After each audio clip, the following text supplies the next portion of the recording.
Hey guys, it's another awesome week of Come Follow Me. We're in 2nd Nephi this week, chapters 1 and 2. And while that might not seem like a lot, there's so much richness in here. And I do say that a lot, I know, but there really is some good stuff in here. And I think you will find something in here that will inspire you and apply to your life. Even though it's only 2 chapters, you're going to find at least one thing, if not more. And I have not covered everything. Can't do that. But there's so much more in there, so I invite you to go read it. Have a look at the Come Follow Me manual, look at that, and what do you like about it, and let us know, because the other members of this community, they want to know too. But let's start off in 2nd Nephi chapter 1, specifically verse 6, but verses 1 through 9 really in general, but let's look at verse 6. So this is Nephi here talking specifically about what Lehi is saying. He's saying Lehi spoke many things unto them, and Nephi only writes a portion of that. Remember, he's no fluff writer. There's lots of probably sentiments around how much he loves his children and what the good they've done, and probably retelling the stories, remembering back and having all of those things. But then there's pivotal things that Nephi records here that are for their remembrance, to really remember what Lehi taught, what to hold to. So then those times of hardness, the times that are coming, they can look back and go, now, okay, Dad told us a lot of stuff. Like we do this with our own family, right? My granddad told me a lot of stuff. My grandmothers told me a lot of stuff. But there's things I remember that are pivotal, that stuck with me, that I need even to this day. I look back and think, gosh, if they could do that, it gives me courage to do what I need to do. And I could learn from what they did, their mistakes, their growth, their opportunities that they took, and what the sphere of influence they did have, all those sort of things that I really apply to now. There's lots in there. If I get time, I'll tell you one of my granddad's best ones, I think, really, but because that really applies today, and he was the head of the ball, so I love that about him. But specifically verse 6, so I read of that, it says, wherefore I, Lehi, prophesy according to the workings of the Spirit which is in me, that there shall none come into this land, save they shall be bought by the hand of the Lord. So this is in the American continent. No one's going to turn up there unless they're bought there by the hand of the Lord. And then you think, well, yeah, but how did all the evil people get there? Well, good people were bought there. Evil people make choices to be that way.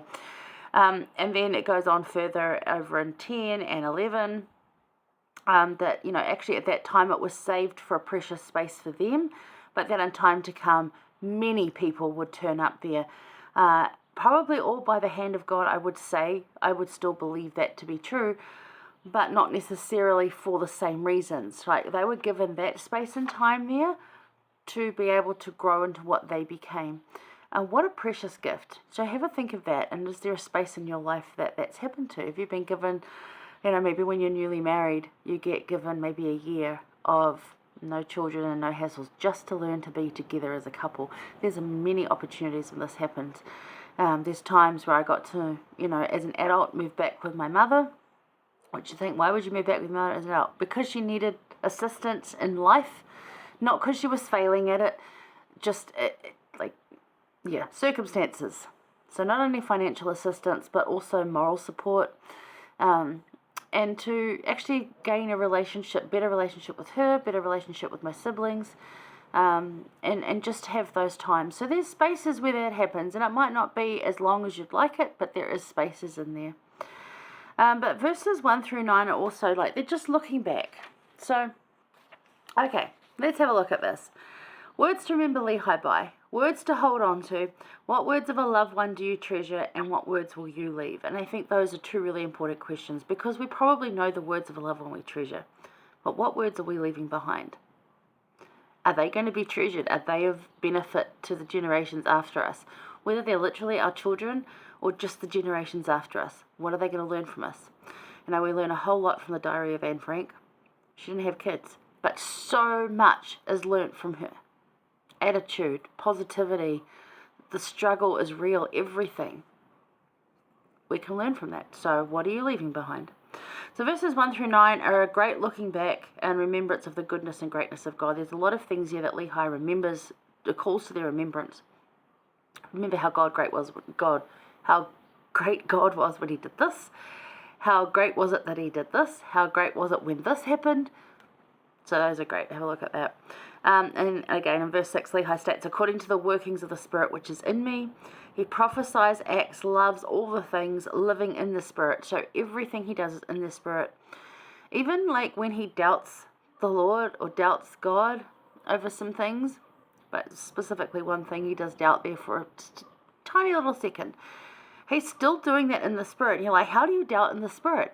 Because if you look at the incidents where this happens, and we didn't cover this because we've covered this before many times. So in that moment of like doubting, he didn't turn away from the Lord. He just went, I don't get it right now. And it was through the Spirit that he was able to come back so quickly and then beg forgiveness of that doubting moment. So we can doubt and still do it in the Spirit. And I know that sounds like a foreign concept, but it's true, because we still will pray about it. I don't understand this, Lord. How does this work? I'm doubting this. That is doubting in the Spirit. We're still in the Spirit. We're not blindly accepting everything. Faith actually is to ask questions. Be willing to go forth and say, how does this work? I don't get this yet. Help me understand. That's faith in action and works right there.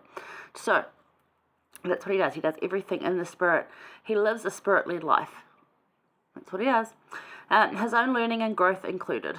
And there's been a lot. So a lot to learn from him. And he, like Nephi, sees more good than bad. And Nephi was taught to see this. So I guess with the other children. I'm assuming the other children were too. They chose to do it differently. We can teach the best way. We could be the most amazing teacher. I mean, look at Jesus. He's the most amazing teacher. And he taught things so easy to understand and explained them and loved people. And they still hated him. So, just because you're really good at teaching something, or just because you explain something as a parent or as a teacher, does not mean the whole class is suddenly going to go woohoo and jump on the wagon. They've still got their own choices. But Lehi sees more good than bad. He does that spiritual frequency illusion. He looks at all the good. He knows the bad's there and he acknowledges it, but he looks for the good. And it enriches his life and has blessed his life. So how does this all look like in your life?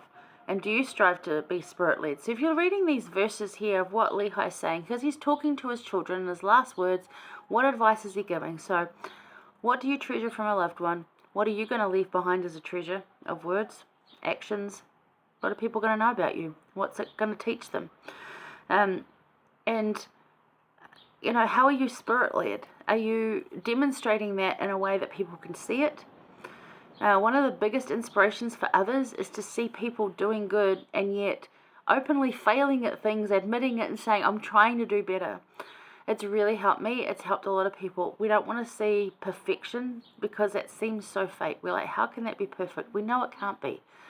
But if you are genuinely doing your best and you're willing to talk about it and show weakness, that actually is a great strength, because the Lord steps in and strengthens that part straight away because you're willing to show up and try. So in your weakness, weak things become strong, remember? So that's how that works. It's great. So what does this look like? How is it working in you? Are you living a Spirit-led life? How's that looking at this time? For me, I'm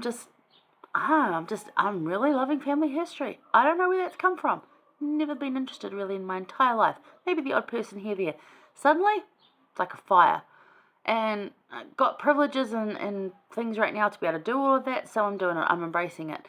Spirit-led as I go through there to find things and that, and I'm like, I don't know that I could help anyone else because it's something that I'm still discovering. Definitely have a lot of weaknesses in it, but it's suddenly become this thing that's leading me by the Spirit to do more of it.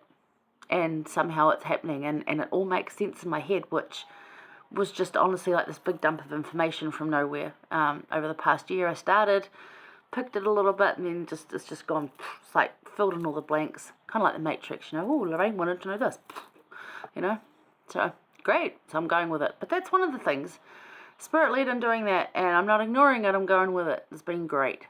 But there's a lot of things in my life I talk about being Spirit-led. The way I walk, the way I shop, the way I even drive somewhere. Like, listen to the Spirit always and be Spirit-led. It is so great to live that way. Anyway, how's it look for you? Let us know. All right, hang around. We're going to go look at verses 14 to 15. See you there.